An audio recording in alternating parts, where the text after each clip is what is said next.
Olá você, uma boa tarde. Estamos iniciando Conversando com Elias Ferreira e eu acredito muito nisso, que conversando a gente compreende melhor e compreendendo melhor a gente vai ter uma atitude totalmente diferenciada. Quero aqui agradecer aos nossos colaboradores, ao Detran do Estado de Alagoas, a Junta Comercial do Estado de Alagoas e a OAB Alagoas, são os nossos colaboradores. Quero dizer a você que estamos também no YouTube. O canal tem o mesmo nome, Conversando com Elias Ferreira. Vai lá, dá um clique, se inscreve em nosso canal e, claro, dê a sua opinião e também pode sugerir quem você gostaria de que aqui esteja, quem você gostaria que discutisse o tema também sugerido por você. Eu quero dizer para você que estamos no mês de conscientização sobre o transtorno do espectro autista. A semana que passou, tivemos lá, no dia 2 de abril, o Dia Mundial de Conscientização sobre o transtorno do espectro autista, sobre o autismo. Esse é um tema desafiador para todos, porque a gente tem muitas perguntas, cada vez mais perguntas, mas temos poucas respostas. E o cenário é desafiador também, não só para as famílias, mas para a pessoa autista. Onde é que você leva para diagnosticar? Depois do diagnóstico, o que é que vem?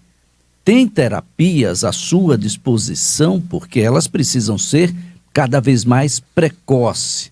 E as instituições estão abarrotadas. Planos de saúde estão bem com ele? Você tem uma relação boa com o seu plano de saúde? Seu plano de saúde dispensa medicação, questões relacionadas a diagnósticos, o que fazer, por exemplo, com as terapias? Será que aquilo que você pede de consulta você tem? Aquilo que você pede junto às instituições, teu plano de saúde está colocando? Pessoas autistas têm direitos. Que direitos são esses relacionados à saúde? É o que a gente passa a discutir a partir de agora, porque estamos aqui com o doutor Juliano.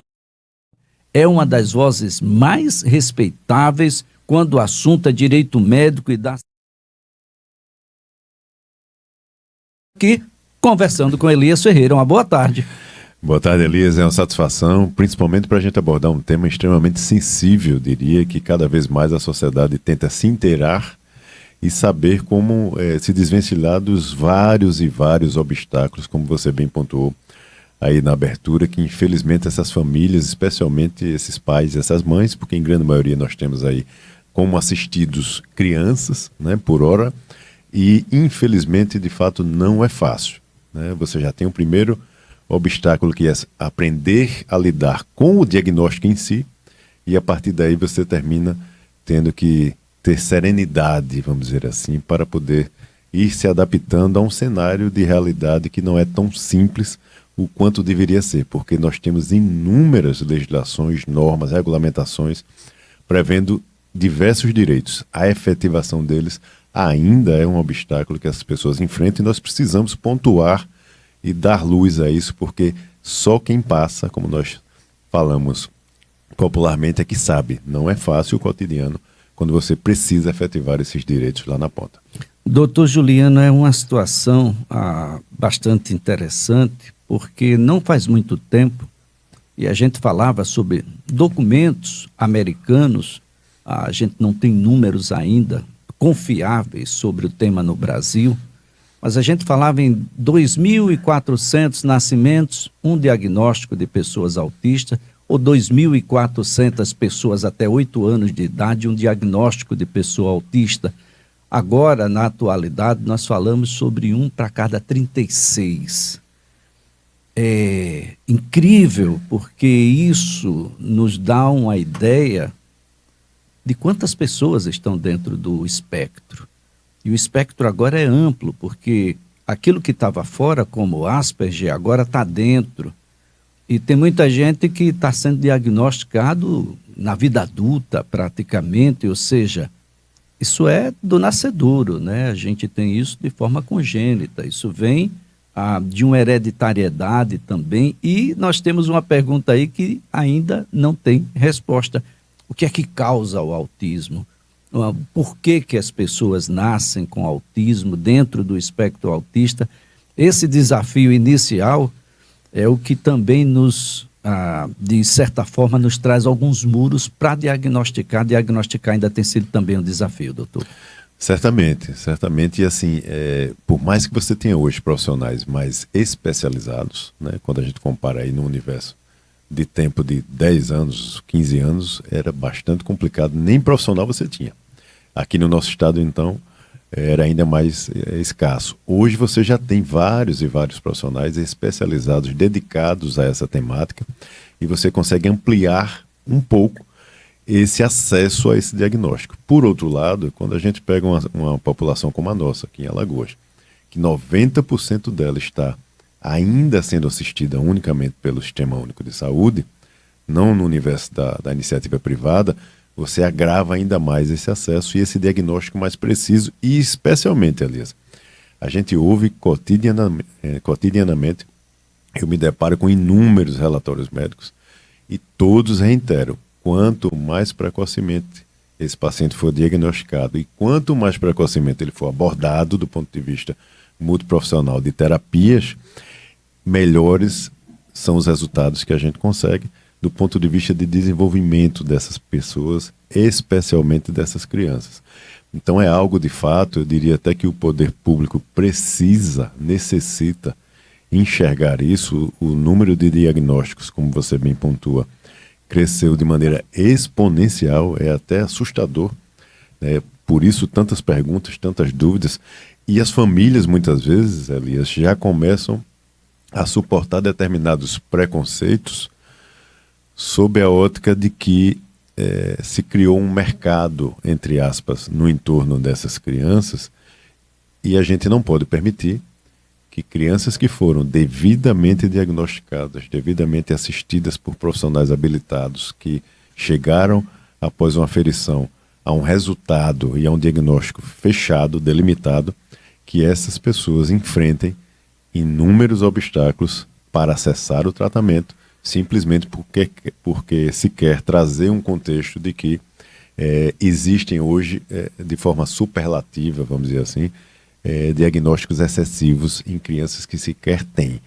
Isto não cabe às instituições apontarem isso de forma genérica, sem qualquer fundamento. Os números são números oficiais. Esses números que você nos trouxe, de aumento, de elevação, são números oficiais. Se contesta números oficiais com um respaldo para poder contestá-los, não é simplesmente com um discurso ao vento. Então, essas pessoas não podem permitir que isso aconteça. É importantíssimo que as famílias busquem ajuda rapidamente se isso acontecer. Agora, doutor Juliano, vamos partir do princípio. Bom, algumas deficiências, elas são congênitas e algumas são identificadas, inclusive com um diagnóstico preciso, antes mesmo do nascimento, ainda durante a gestação. Pode o plano de saúde se negar a recepcionar essa criança que está nascendo, já que sua mãe, imaginando, tenha o mesmo plano? Em hipótese alguma. Isso é prática que nós enxergamos muitas vezes, né? Principalmente se a gente estiver falando de situações similares ao TEA, Elias, primeiro que não é doença, não é uma condição. Então esse raciocínio, muitas vezes, que se faz de que é uma doença pré-existente, é totalmente refutável, e nós temos inúmeras decisões se contrapondo de maneira incisiva, eu diria muitas vezes, por parte do judiciário em relação a esse tipo de movimento das operadoras. A gente não pode já querer discriminar um ser que sequer teve a possibilidade ainda de vir ao mundo. Então, ou seja, as instituições não podem se movimentarem no sentido de já trazer um contexto de descriminalização, de discriminar, essas pessoas onde ela sequer requereu nada ainda, né? Ou seja, eu já não lhe aceito desde já. Então isso é algo que precisa ser combatido. Ninguém pede para receber determinados diagnósticos. O pagamento está ali sendo feito de maneira lícita, correta, justa. As famílias precisam ser assistidas. Os seus dependentes, quando chegam, precisam ser assistidos. A única coisa que a família precisa fazer é requerer isto formalmente, existe um lapso de tempo, é importante lembrar, dentro dos 30 dias ali após o nascimento, é importante que os pais solicitem isso ao plano de saúde para que ele seja incluído e ele permanecerá recebendo o pagamento que precisa receber. Agora, esse tipo de conduta, de você já discriminar desde já, eu acho que é algo totalmente nocivo, vedado pela legislação, e a gente não pode permitir que aconteça na prática. Agora, doutor Juliano, eu faço essa indagação em face de que pessoas autistas estão lá no transtorno do espectro, esse diagnóstico vem a posteriori. E vamos imaginar que inicialmente esse plano de saúde, que era o mesmo plano de saúde da mãe, acolheu. Mas um pouco mais adiante, nós temos o diagnóstico de que é autista. Ele pode retroagir, imaginando esse conceito que tem alguns planos de saúde que se trata de doença e não de condição, e dizer, olha, você já tinha doença pré-existente, mesmo estando aqui no plano de saúde, você vai ter que se retirar e fazer uma outra situação de saúde junto ao plano. Ótimo, excelente observação. Primeiro, veja, a ciência do consumidor, ela existe no momento da contratação. Se assim ocorrer, ou seja, quando eu contrato, eu já tenho ciência de que eu sou acometido por determinada patologia e, mais uma vez, ressaltando, autismo não é patologia, é uma condição. Então, se isso acontece com qualquer patologia, no momento da contratação eu tenho ciência de que eu sou acometido por essa patologia, eu não informo de maneira consciente a operadora, essa é a única possibilidade que ela teria de questionar. Dentro desse exemplo que você nos traz, não existe essa constatação. Se eu estou buscando profissionais de saúde, buscando profissionais médicos, e demando, inclusive, um tempo razoável em alguns casos, com várias aferições, com vários testes, com várias escalas que são utilizadas para fechamento por parte dos profissionais, que não são os pais que fecham o diagnóstico, desse diagnóstico. Lá na frente, a operadora não pode se insurgir dizendo que os pais já tinham ciência dessa condição e simplesmente inscreveram ali aquela criança naquele plano de maneira consciente para poder se beneficiar. Então isso não existe, isso é totalmente não indicado, vamos dizer assim. O Poder Judiciário já se deparou com inúmeros casos, o STJ, inclusive, já meio que pacificou esse tipo de argumento por parte das operadoras. Não se admite, não se aceita. Isso é prática, inclusive, vale recordar aqui, criminosa. Nós temos legislação que prevê esse tipo de prática discriminatória como crime. E as pessoas precisam, caso se deparem com uma situação como essa, a primeira coisa que eu recomendaria era buscar uma autoridade policial e registrar um boletim de ocorrência. Em seguida, você busca todas as outras instituições, mas é importante que a autoridade policial tenha ciência de que nós temos empresas que são geridas por pessoas que têm conhecimento da legislação, que sabem das normas, que se utilizam muitas vezes da ausência de informação, da inocência de determinados consumidores para se beneficiarem não só do ponto de vista econômico, bem como empreendendo práticas abusivas, nocivas, totalmente vedadas pela legislação como um todo. Olha só, gente, eu falei em diagnóstico, né? Aquele que é feito às vezes até antes do nascimento e aquele que vem a posteriori, como é o caso do autismo. Mas para a gente fazer diagnóstico, doutor, eu preciso acessar algumas especialidades. E no caso de autistas, algumas especialidades são bem escassas aqui no estado. Não é fácil encontrar, por exemplo, um neuropediatra.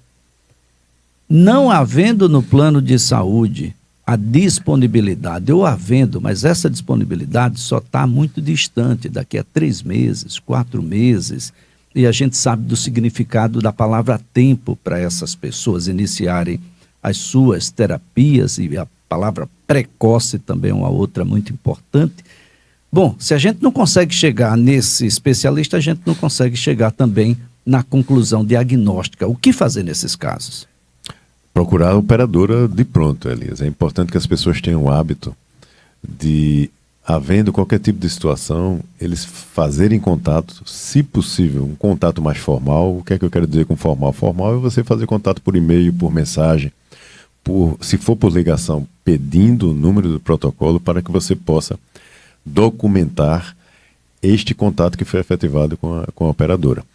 Para quê? Para que você registre isso do ponto de vista formal e solicite que a operadora traga uma solução, né? Nós temos regulamentações da ANS que determinam que as operadoras têm o dever de solucionar esse tipo de situação para os pacientes. Então não é ônus do paciente ele sair resolvendo problemas que dizem respeito à atividade exercida pela operadora. Então a operadora precisa trazer a possibilidade de ela mesma fazer contato com este especialista, se for só um, por exemplo, que tenha no estado, e ajustar a agenda, ajustar valores, ajustar o que ela quiser ajustar.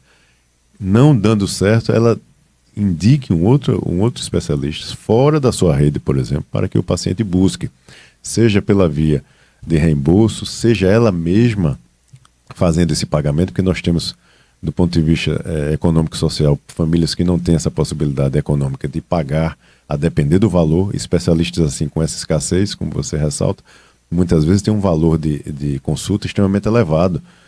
Tem famílias muitas vezes que fazem um movimento entre membros daquela família para poder pagar o plano de saúde de uma criança que muitas vezes é cometida por uma condição como essa. Então eles não têm mais possibilidade de, além da mensalidade, arcar com uma consulta extremamente elevada. Então a operadora precisa solucionar. E é importante que o consumidor entenda: eu entrei em contato com a minha operadora, pedi solução, ela não resolveu, o que eu faço? Continua fazendo contato com outras instituições agora. Busca a Agência Nacional de Saúde Suplementar, que é uma agência reguladora no país que regulamenta todo esse mercado e tem legitimidade, inclusive, para impor sanções administrativas, incluindo multas, com estas operadoras que praticam esse tipo de prática abusiva. Não resolveu, tem os órgãos de proteção e defesa do consumidor, ou busca um profissional da área jurídica habilitado que milita nessa seara da saúde para poder lhe orientar, trazer para você qual é o passo a passo que você precisa seguir, e a depender da necessidade, da urgência, como você fala. O tempo é algo extremamente importante nessa busca de diagnóstico e de tratamento. Então, dependendo da necessidade, busca o Poder Judiciário, pedindo que o Judiciário determine e faça com que essas operadoras sejam compelidas a cumprir o que está na norma, na legislação no nosso país. Olha só, gente, muito importante que vocês sigam essas dicas aqui do Dr. Juliano Pessoa. É um advogado muito experiente em direito médico e da saúde, é membro do Sindicato dos Advogados, muito respeitado, porque conduz isso sempre com muita responsabilidade e muita tecnicidade.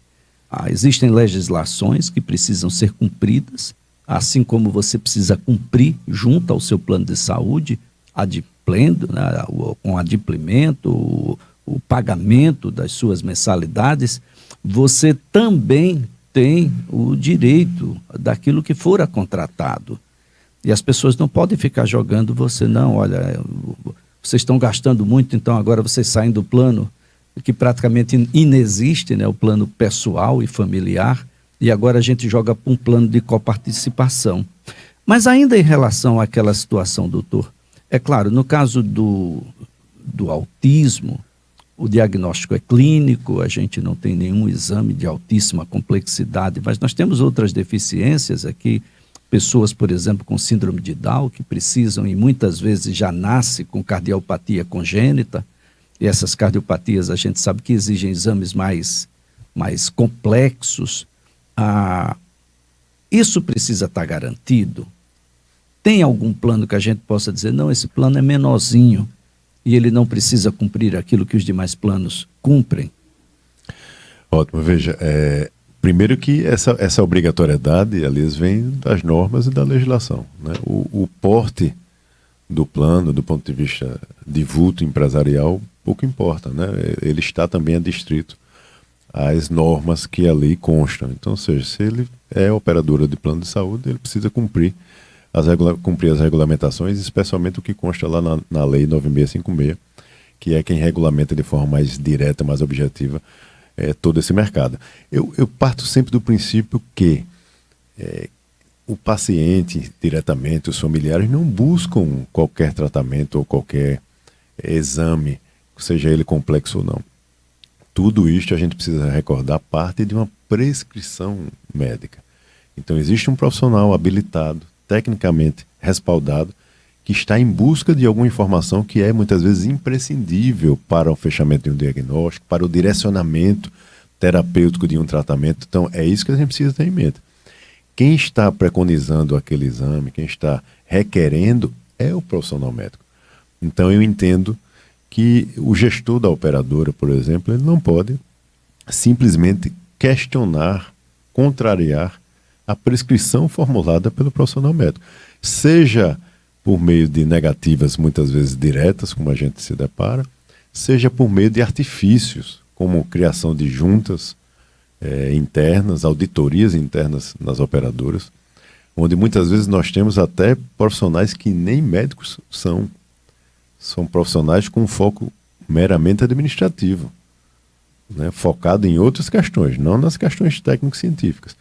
Então eu penso que o paciente precisa recorrer a todo e qualquer tipo de ajuda que ele puder para resguardar o direito daquele paciente e a prescrição que foi formulada dentro de uma autonomia extremamente respaldada que vem do Código de Ética Médica, de um profissional que está ali em busca daquela informação e há um porquê.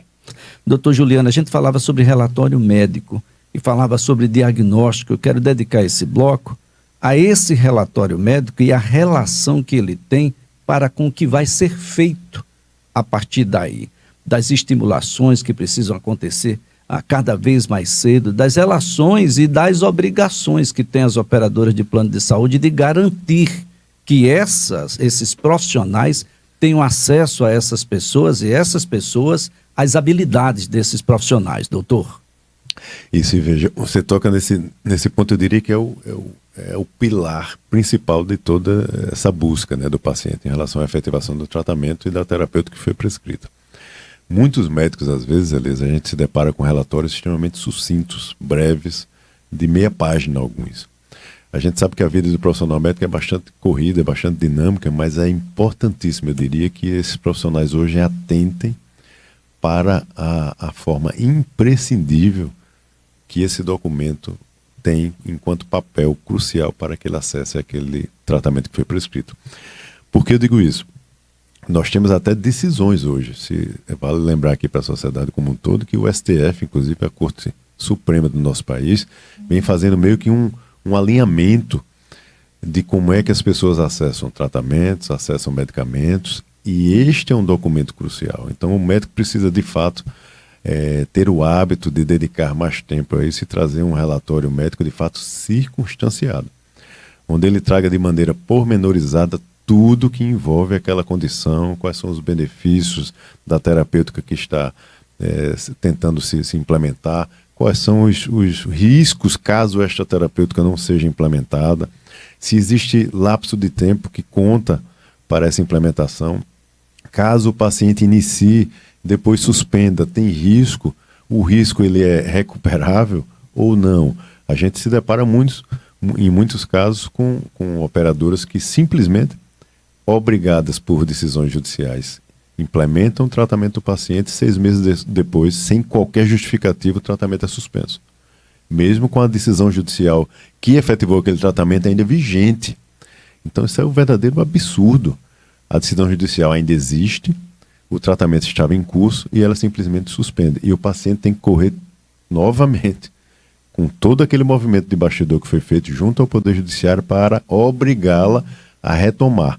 E aí nós temos um detalhe interessante. E este lapso de tempo entre a recuperação do tratamento, a reefetivação desse tratamento, quem devolve esse paciente? Então é isso que o Poder Judiciário também precisa estar atento com esses movimentos, com esses artifícios, mesmo em processos judiciais, que muitas vezes visam economia de recursos e causam prejuízos irreparáveis em alguns casos.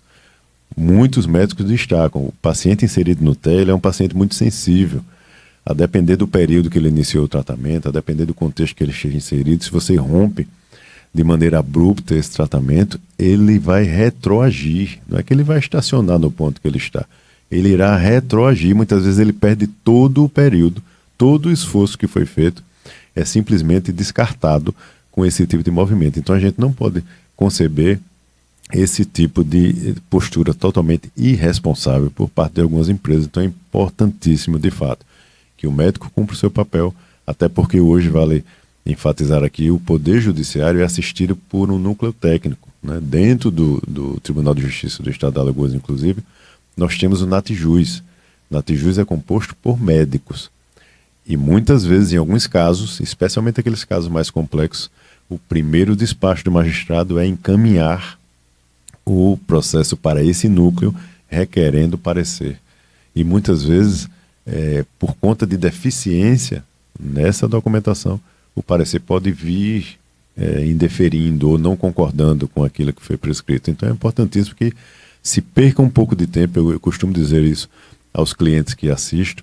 É melhor que a gente invista tempo e não perca tempo, invista um pouco de tempo antes de propor a demanda, deixando tudo organizado, toda a documentação da maneira que ela precisa estar, facilitando o acesso a qualquer informação que os profissionais que irão se deparar com ela precisem, do que a gente, num curso de um processo judicial, de repente tente fazer isso, que era melhor que a gente tivesse feito no início. Então é importante que as pessoas, a família, tenha um pouco de consciência dentro desse contexto, para que ela também não pressione tanto, muitas vezes, os profissionais, querendo que a demanda seja proposta amanhã. A gente sabe que a ansiedade é gigantesca, né? Quando recebe um diagnóstico desse, o intuito do filho já passar a ser assistido e etc. Mas é importante, de fato, que se tenha cuidado nessa documentação, na elaboração dessa documentação, e o profissional médico é figura indispensável, não só no diagnóstico, bem como na tradução de todas essas informações ali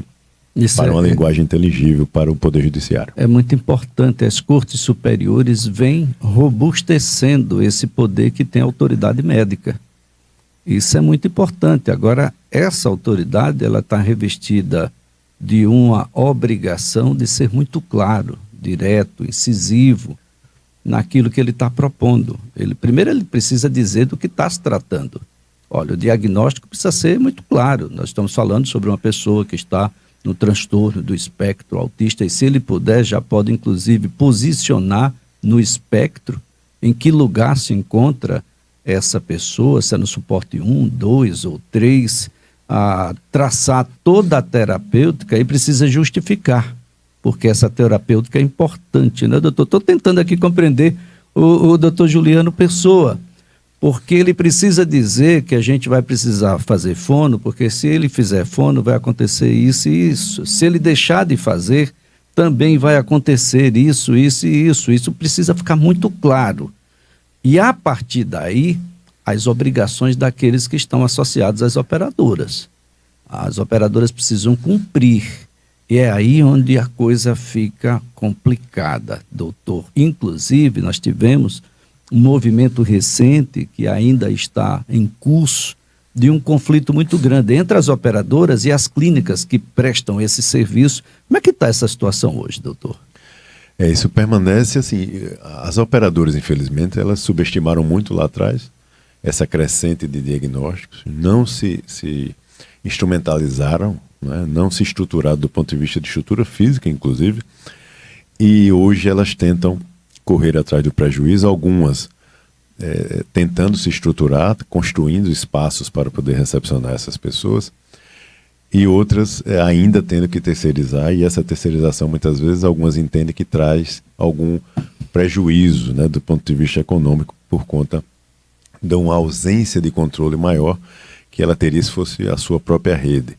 Mas quem não pode estar no centro dessa discussão e muito menos arcando com o prejuízo desta discussão é o paciente. Hoje nós temos consolidado, Elias, dentro do Poder Judiciário e com respaldo, inclusive, do Superior Tribunal de Justiça do país. Este ano, já de 2026, essa discussão, essa temática retornou para o STJ. E o STJ reiterou novamente: não existe limite de número de terapias prescritas para as pessoas inseridas no TEA com 4 profissionais. Então aquela coisa de, olha, as suas 20 sessões já acabaram, agora você tem que esperar o próximo ano, daqui a 12 meses você reinicia, isso não é para a gente aceitar. Isso não existe número. E qual é a nem conduta mínimo, a partir daí? Nem mínimo, nem máximo, né? Então, fisioterapeuta, terapeuta ocupacional, fonoaudiólogo, psicólogo, não há número com esses 4 profissionais. Isto já era reiterado pela Agência Nacional de Saúde Suplementar. O judiciário teve que ratificar essa informação, e isso foi ratificado, inclusive, agora, já no início de 2026. Então, não há número. Existiu esse tipo de obstáculo. Estão determinando número X, Y, Z. Busca rapidamente ajuda. Reporte essa informação primeiro para a Agência Nacional de Saúde Suplementar, porque ela mesma tem, em regra, determinando esse tipo de conduta totalmente contrária ao que a operadora está fazendo. Além disso, busca os órgãos de proteção e defesa do consumidor e busca rapidamente um profissional da área jurídica para que você acesse o Poder Judiciário. O paciente já está em andamento com o seu tratamento. Se você simplesmente reduz metade, muitas vezes, você tem 20 sessões de terapia e você, na prática efetiva, 10, você está cumprindo metade do que foi prescrito. O médico não fez aquela aferição assim à toa. Existe toda uma métrica para poder se fechar esse diagnóstico e indicar o tratamento. O tratamento, vale lembrar, é individualizado. Cada ser humano tem a sua necessidade. Pode coincidir em alguns casos, lógico que pode. Muitas vezes as pessoas são diagnosticadas em períodos coincidentes. E às vezes no início do tratamento existe meio que um padrão de abordagem inicial de todos os pacientes. E depois você vai ajustando, ou reduzindo, ou amplificando aquele tratamento caso a caso, e a operadora não tem o poder nem a legitimidade de interferir nesta relação médico-paciente direto, muito menos de interromper esse tratamento. Doutor Juliano, como é que o judiciário tem recepcionado essas demandas? Tem acolhido os diagnósticos, tem respeitado aquilo que vem do relatório médico? Isso é célere, é demorado? A gente sabe que isso tudo está no âmbito da Justiça Estadual, em regra, e a Justiça Estadual vive aí os seus próprios percalços. O Poder Judiciário alagoano, Elisa, de maneira especial, e eu digo isso com muita propriedade, porque eu represento a OAB, inclusive no Comitê Estadual de Saúde, vinculado ao CNJ. E este tema é pauta mensal, praticamente, nas nossas reuniões. O Judiciário tenta meio que buscar uma maneira de minimizar o impacto dessas demandas que só crescem, tentando fazer algum tipo de ajuste, vamos dizer assim, de conduta com as próprias operadoras, para que não empreendam práticas também abusivas de questões que são já pacificadas e, ao mesmo tempo, termina tendo uma exigência por parte do paciente, aí cobrando dos pacientes, que sentem com os profissionais médicos e que o médico defenda o seu próprio relatório e a sua própria prescrição. Então, o Judiciário alagoano vem tendo essa postura, e aí com o apoio, naturalmente, do NATJUS local, no sentido de exigir que o profissional médico, de fato, elabore um relatório detalhado e defenda, como você, inclusive, exemplificou aqui, defenda o porquê de cada prescrição, o porquê daquela terapêutica, qual a importância.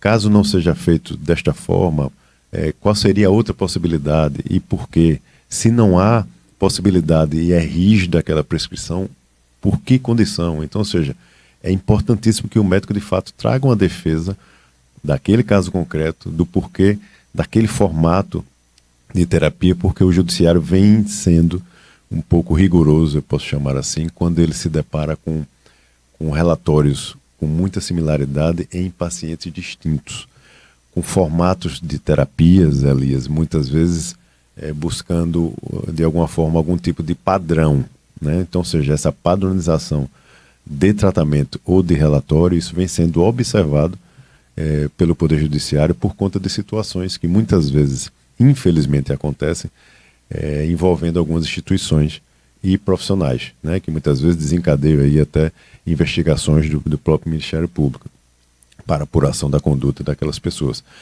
Então, por mais que exista uma empatia, por um lado, com o paciente, que naturalmente não pode ficar desassistido, a gente está falando, na maior parte das vezes, de crianças.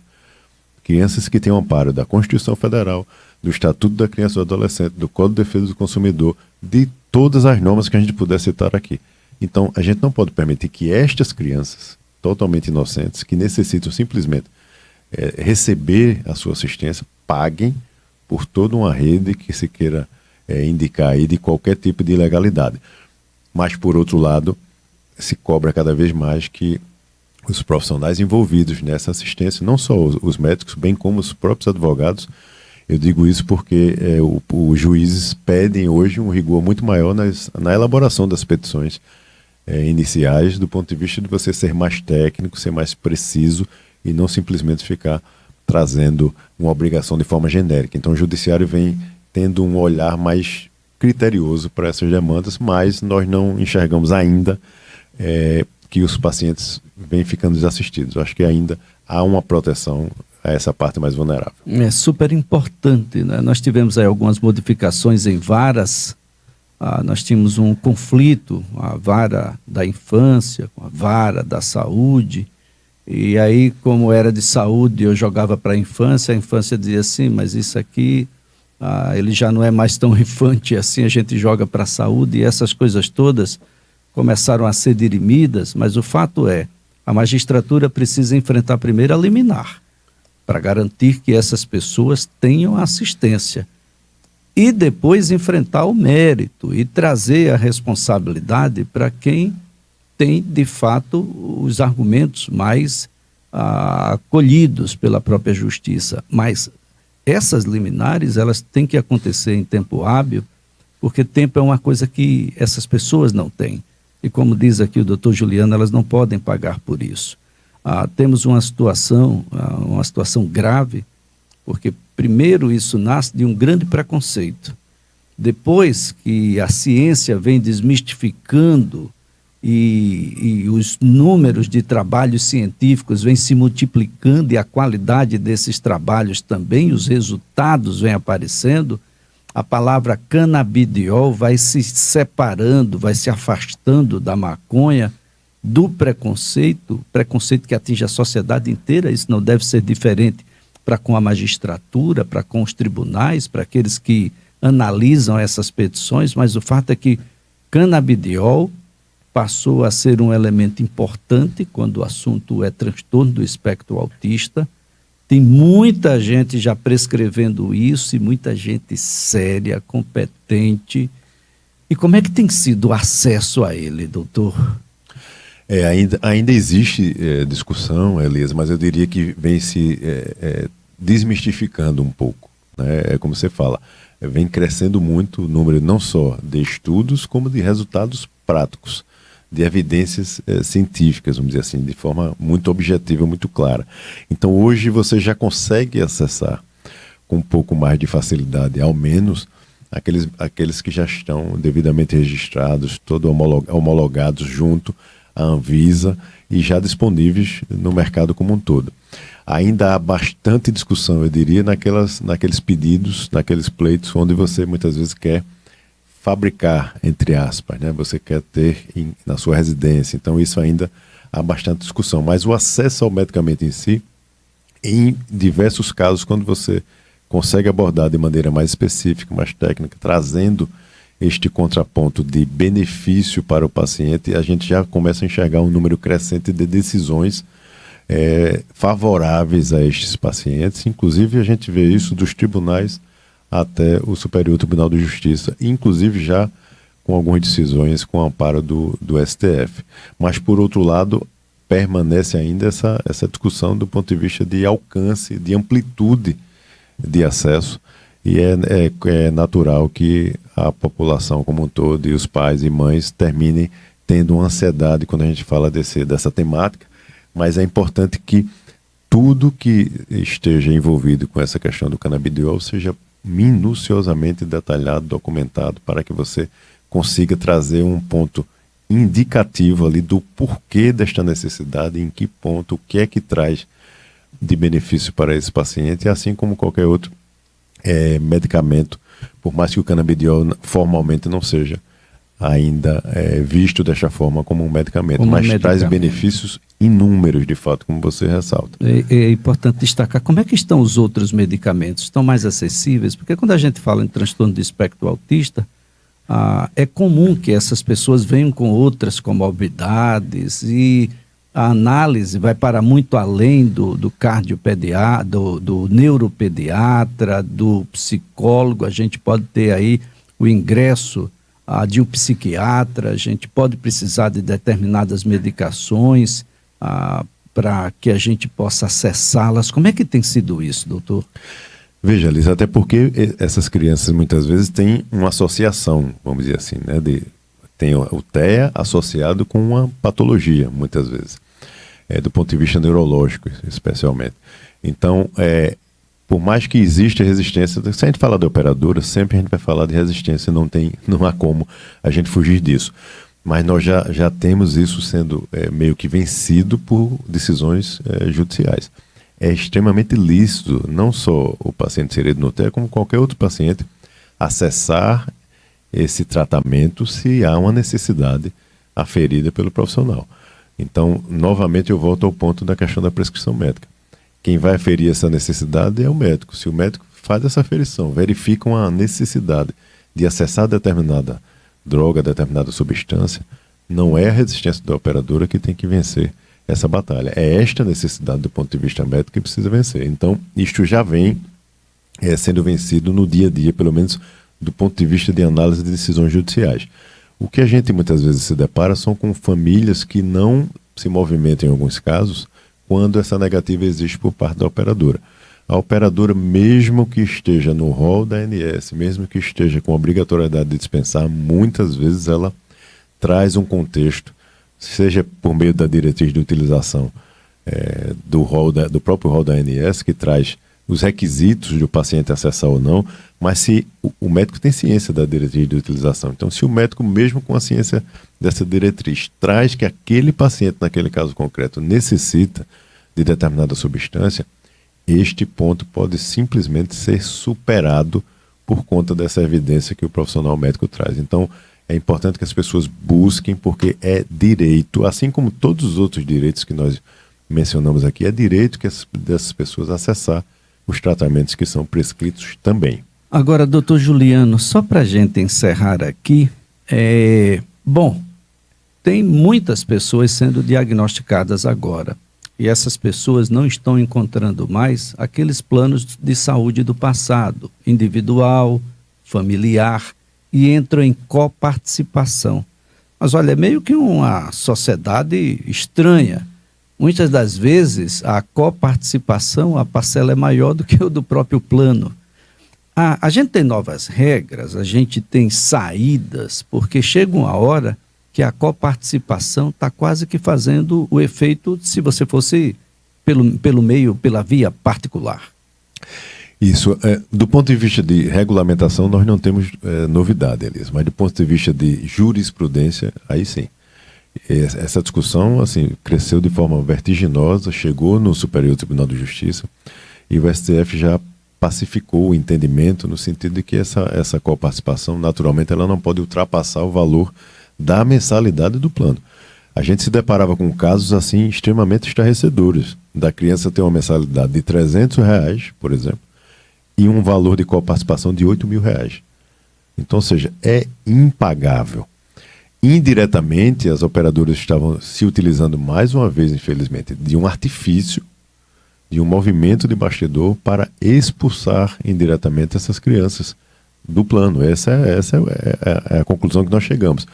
Então, o Poder Judiciário já interviu e hoje isso está pacificado. Nós temos inúmeras, incontáveis decisões judiciais em todos os estados da federação ratificando isso. Então, não pode, por determinação do STJ, ultrapassar o valor da mensalidade.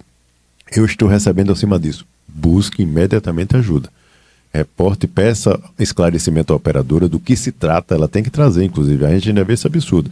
Vem no boleto sequer discriminado o que é. A coparticipação é de quê? De que profissional? Nada, só tem o valor acrescido na mensalidade. Então, pede informação à operadora, repassa essa informação para a Agência Nacional de Saúde Suplementar e busca rapidamente, a depender, um advogado de sua confiança, especialista na área da saúde, para buscar o Poder Judiciário, porque certamente, na via judicial, a operadora será compelida a reduzir e cobrar o que está já determinado pelo Superior Tribunal de Justiça. Olha, nós aqui nos atemos às questões relacionadas aos planos de saúde, mas é importante destacar que o poder público tem obrigações para com aqueles que estão associados ao Sistema Único de Saúde, né, doutor? Certamente, o SUS, seja iniciativa pública, seja iniciativa privada, ambos os entes têm dever de assistir adequadamente, de acordo com a peculiaridade de cada caso. E eu aproveitaria, Elis, a gente falou muito de saúde, que termina sendo a minha área, mas eu queria só fazer um adendo e acrescentar aqui, que é outro ponto que a gente termina se deparando muito assistindo, especialmente as crianças inseridas no TEA, que é o preconceito que enfrentam também junto à rede educacional.